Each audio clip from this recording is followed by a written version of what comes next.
That makes me feel better. He's just getting something out of his eye. He's not tired because I'm up here. So, anybody dating? Anybody in a relationship? Clap if you're in a relationship. Clap if you're happy in a relationship. Okay, that's good. That's good. Sorry, I couldn't clap with y'all. Atlanta's really hard to date in, and I just realized that it is because of the undercover brothers. There's just a lot of them, so I had to come up with some tests, so that way I can safeguard myself, so that way I just won't be disappointed if my man takes me lipstick shopping and we both fighting over the same shade.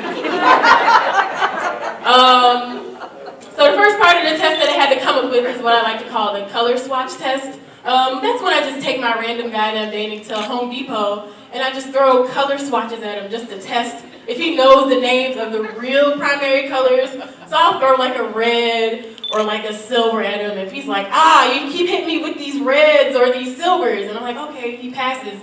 But if he comes back with the, girl, stop throwing pewter! Stop! And then I'm like, oh, he failed. Like, I don't think I can continue on dating him. Remember that, ladies. The color swatch always wins. The second part of that test is what I like to call the straw test.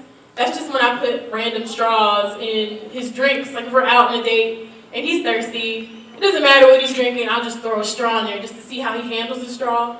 If he just, sips from the straw, it's like, okay, he's in, he's out, all right, great, he passes. But if he kind of like spends more time with the straw than he does with me, then I don't think he passed. I don't even think he's thirsty at that point. I think he's like preparing for something else later. So I just leave him at the table and I'm like, okay, you and your straw can finish the date.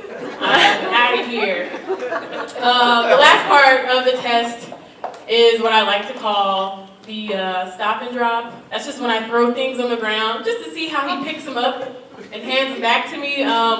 One time I went on a date with this guy and I just threw like my keys on the ground. But before they hit the ground, he just kind of grabbed them with his behind and gave them to me. Didn't even have to use his hands. I was like, wow, that was a great magic trick, but I'm going to leave you here. I don't even want to know what comes after that. He didn't pass. I just left him right there on the spot. I hope you guys are having better dating experiences than I am. Another thing, I'm kind of at the point now, I've just been doing stand-up for just under a year, and I'm at the point now where I don't like telling people that I do comedy. And it's not because I don't respect the craft, it's because comedy is one of the few professions you have to prove on the spot, especially when someone's like, oh, you're a comedian? Tell me a joke. Yeah. And it's like the pressure is on you, and it's like, wow, that is so rude. You don't find out that your friend is a gynecologist and say, oh my gosh, you're a gynecologist. Let me show you something. You don't start undoing your pants. It's so rude.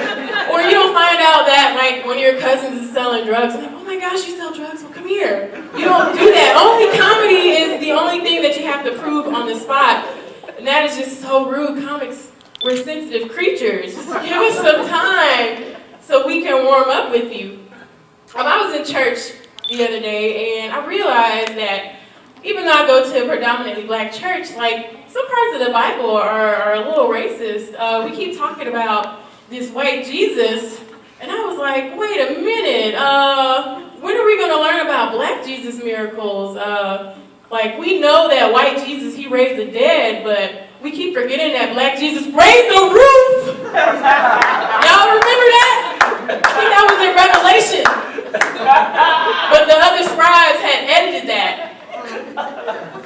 Or the part when white Jesus, he walked on water.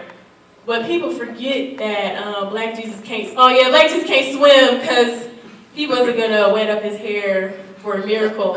I'm going to erase that one from the repertoire. I felt that. You guys did not like that one. But white Jesus, he healed the blind. But black Jesus taught him how to play piano. If you look at Ray Charles or Stevie Wonder, that's like a black Jesus miracle. in modern day times. All right, that's my time, y'all. Thank you.